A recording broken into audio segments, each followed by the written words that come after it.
Hey everyone, hope you're doing well. We're going to talk about getting a video camera set up as a webcam to record your video podcast, whether it's a solo podcast or remote video podcast over Zoom or Riverside, whatever.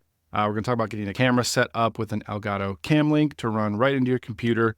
You don't have to worry about battery or SD cards or file transfers or anything like that. It's very plug and play, and if you're doing video for your show or you want to do video for your show, this is the setup I would recommend. This works for Mac or Windows. I'm going to do Mac during this walkthrough because that's what we use over here. All the gear will be linked below. If you have any questions, of course, you can comment and we can help get this set up for you and get it dialed in.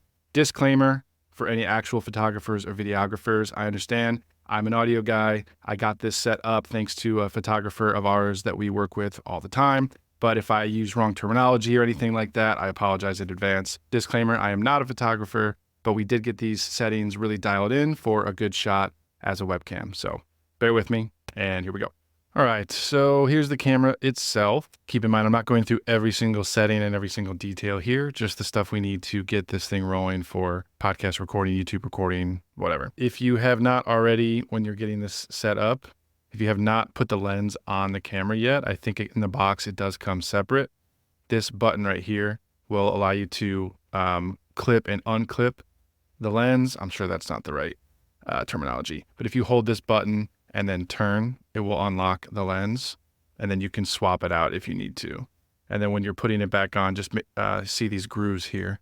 Just make sure you line those grooves up and then twist it to the right, and you'll hear that click into place. The LUMIX logo on the lens should line up with the LUMIX logo on the camera itself. This is the focus dial, which you'll use if you're using manual focus to kind of dial that in to where you like it based on where you're seated and where the camera is positioned. Let's go to the bottom. Here's the mount that you're going to use to put this on either a light stand, a tripod, or a boom arm. There's a couple different options that you can use there. Here's the battery case. And inside here is where the where the SD card goes, which in this setup, we're not going to be using an SD card at all, but just so you're aware, that is where the SD card slot is. And here's where the battery slot is. Now, what we do in this setup is we have a power adapter. So this is plugged in and wired at all times, and it just goes in the battery slot like this. There's a little slot here where you can wrap the cable outside of the battery case so it doesn't crimp it. And then this, you don't have to worry about charging batteries or swapping them out at all. It'll just be powered basically forever. All right, let's go to the right side of the camera.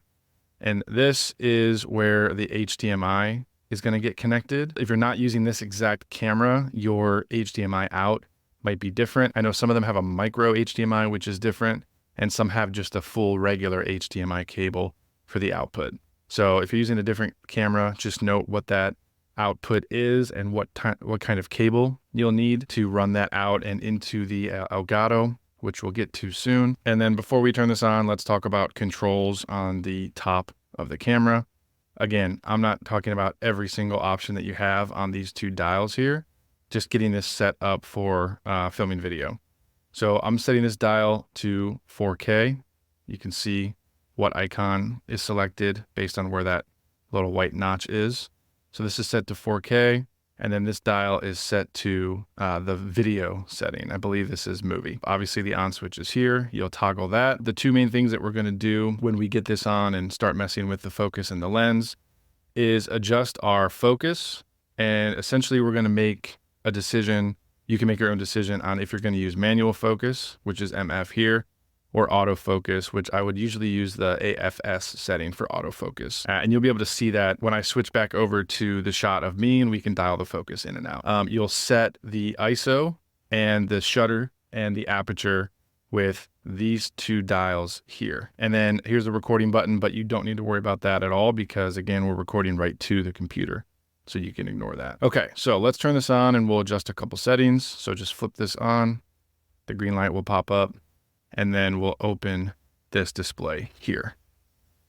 Okay, so to get us rolling, we're going to run through the menu and change a couple settings here. So this center button, here where it says menu, we'll open the menu and then select when you're going through the settings. And then these four on the outside is how you will kind of navigate through the menu. And then to get back, you can hit this button down at the bottom, or there's a little back arrow on the display. So recording quality is the first one that you want to look at. And this is kind of a personal preference. So the frame rate here is up to you. Cinema is usually shot at 24 FPS. A lot of stuff on YouTube is 30 or 29.97 frames per second. For what we're doing here for just a podcast setup, I would say that 30 frames per second is probably your best bet. But you can also try a couple of these and test them out and see which looks best for your situation. So mine is set to 4K at 24. And that's all you need to change in this first menu. So let's go to the left and go down. So we do want to put the manual focus guide on and peaking on. You'll be able to see that when we do change the focus and how that shows up on the display to help you kind of dial that in. The guidelines, I usually do have this turned on to this rule of thirds, which is this little 9-frame grid here, just to help make sure that the camera is centered where you want it. So I usually turn that on. It's not necessary, but it helps me. And then while we're in this second menu, this is an important one too, monitor info on display. So we want to make sure this is turned off, because when you see, if I go back to the main screen here, all of this information around the side, this will come through the HDMI cable onto whatever you're recording on, unless you turn that setting off. So it'll show all these settings there unless you go ahead and turn that off. So we got to make sure that is off. That way you have a clear shot when we get into the Elgato. All right, and you should not need to do anything with this playback menu. And that's the last thing. One other quick note is how you're going to set this on the stand. So if you're going to go with the tripod, your tripod is going to come with this clamp here, which will set into the top of the tripod. And then this screws into the bottom of the camera here with this connection. So this will just screw in right here. And then you make sure that this is straight. Try to line this side up here with the camera. Make sure that's tight. And then you can just slot this right in and out of the camera tripod. So if you do have a tripod and you have room by your desk or wherever you're going to set this up, that tripod can stand on the ground, that's a good option. The other way to do this is to put it onto a boom arm, which is like clamped to the desk. So that's what I have set up. So it's just like you'd see a boom arm for a microphone. It's clamped onto the desk and it can adjust and slide and move back and forth. So it's a lot easier to set it up that way. So it's a little trickier. Sometimes you need this adapter here. So this black base that came with the boom arm. So it's made for microphones. So this fits on the boom arm because it screws into a microphone clip. And then this silver piece here is an adapter, which screws onto that and then gives you a little arm here where you can screw the camera mount into the bottom of this. And then you can loosen this and adjust it. So gives you freedom. You can kind of swivel it back and forth once you get it into place. So what you're going to do is take this screw out of the tripod clamp. It's going to fit into the bottom of this. And then you're going to screw this piece onto the adapter. And a lot of these clips here are going to have, there's a slot for a flathead screwdriver. You can also use that to screw it in if that's easier. Make sure that it's even. So it kind of looks like this from upside down. And then this is going to screw onto our boom arm mic stand that we have. All right, last thing before we switch over to the live view is let's get the camera plugged in and ready to roll. So here's the Camlink. It does come with this extension USB if you need that, depending on where you're plugging this in. Like maybe you can see how this is like a little wider than a typical USB slot. So if there's not really much room back where you're plugging this in, they have this extension here, which you can just plug in. And then this USB end will go into your computer. At the other end of the Camlink is the HDMI cable. So here's the just typical full-size HDMI. This goes into the back end of the Camlink here. And then as we saw earlier, we have the mini HDMI here on the side of the camera. And then this cable is going to get plugged into that.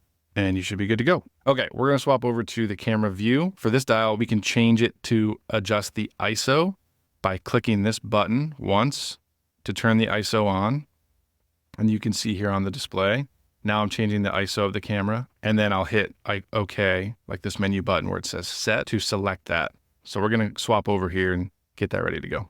A future me here. I just realized I forgot to talk about the lens that I have and the difference with what comes with this. So this is the LUMIX G7, which is what I'm using for the walkthrough here. It comes with a 14 to 42 millimeter lens. Again, going back to my disclaimer and preface, this usually works for subject matter that is 6 feet away, maybe 10, 12 feet away. What I switched to was this lens, which is 20 millimeter f1.7. which works a lot better for subject matter that is closer to the camera. And that's really what I'm basing this on, because I'm using this as a webcam essentially. And I'm only I would say 1.5 feet away from the lens. So if you have room and you want to, get this thing on a tripod and scoot the camera back 4-6-ish feet, it should be okay. But if you need something closer, I just wanted to flag, and I'll link this, of course, below. This lens for the Panasonic LUMIX 20mm. Next quick thing to talk about here before we get back to like the live camera view is to set up the lighting. So for this, I'm talking about the Elgato key light, which again will be linked below. There's also the Key Light Air, which is a little smaller, does the same kind of job, has the same kind of function. Once the key light is set up, just note that you're going to control those settings and everything in the Elgato app. So if we just go to the App Store, just look for Elgato Control Center. Looks like this. So let's get this open. And as you go through setup, just note that you'll want to make sure that the Elgato gets connected to the same Wi-Fi network that you are on. Just make sure that the Elgato gets set up on the same Wi-Fi network. Otherwise, you'll get that error message that just popped up before I switched over. So this turns the key light on and off, obviously. And then we have two main controls here, which is the temperature of the color. So this will make it very bright white, almost daylight at 7000K, or all the way down here, we're getting warmer to like a warm, almost like a halogen lamp at 2900K. So you can, again, adjust this exactly to your liking, and then the brightness of the light as well. So I have this usually at full for my setup because I'm in the basement and there's no other lights that I have on when I'm recording. So this is full blast. If you're in a bright room, windows and a lot of natural light, you might want to dial this back. Or if you have maybe two of these, sometimes I've seen people with setups where there's a key light on the left and the right corner of the desk. So there's two. In that case, you'd want each of them maybe about 50%. So it's not really blowing out the shot or anything. All right, so here's the live view of the camera.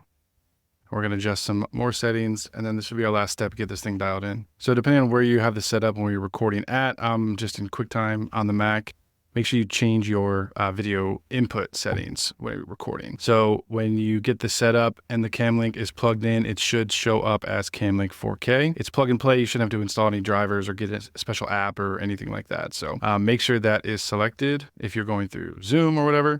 Get that turned on, Camlink 4K. That's going to pull the video feed in here. That's how we're recording this, and I'm just using QuickTime for right now. Okay, so let's adjust some settings. I'm assuming by now that the power adapter is plugged in. This thing is powered. HDMI Elgato Camlink is plugged into the computer. You have a light on, hopefully the Elgato key light or key light air. The light is on and set up and ready to go, and we can start dialing this stuff in here. So there's a couple things to change. If you click the ISO button on the back of the camera, then we are adjusting the ISO of the camera. And in this case, the higher the number, the more light that's coming in. So you want to be careful with this. And again, set it to where you're getting a clear shot. So again, I'm in a dark room. I'm going to put mine at 800 right now. So here's what it looks like at 800. If we can get this thing to focus. Cool. So there's no light on in the basement at all except for the key light. And this is with ISO at 800. I'd say this is a pretty good place to start. And then the last thing is the focus and autofocus. So if you're moving a lot, like if you're moving around a lot, I would say keep the autofocus on. And I have it set to AFS right now. So it's not like this isn't the most responsive that I've ever worked with before. Usually if I come back from the camera, it might get confused and it takes a second to kind of recalibrate. So I don't know if it's the LUMIX or like this particular lens, but it doesn't seem as responsive as what I would like if I'm moving around a lot. So in that case, what I do since I'm seated and I'm usually in the same spot all the time is that I turn on manual focus. You can adjust the focus dial around the lens and manually set this exactly where you want it to be. So you look, as I adjust this, I'm coming more into focus. On the camera display itself, it's going to light up what is exactly in focus. And usually what we want to do is set focus at where your eye is. So that's usually the way I do it, is have the manual focus set.